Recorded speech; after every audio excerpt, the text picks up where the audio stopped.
Hello guys, good morning. So, tingnan nyo itong flower na to guys. Kahit winter at malamig na, nabubuhay pa rin siya dito sa labas. So, ito ay very good for autumn at saka winter. Pero hindi ko alam ang pangalan niya. Color blue ito guys. Blue, hindi siya violet. Blue siya. So, napakaganda.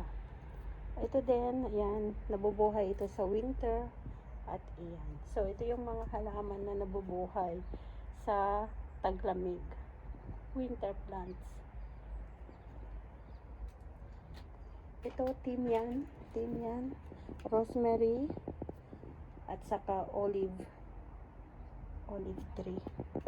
Yung mga winter plants sa labas nabubuhay. Pero ito guys, ang ganda ng bulaklak talaga. Pati ang rose guys, nabubuhay din yan. Ito ay winter hard. Winter hard ang rose.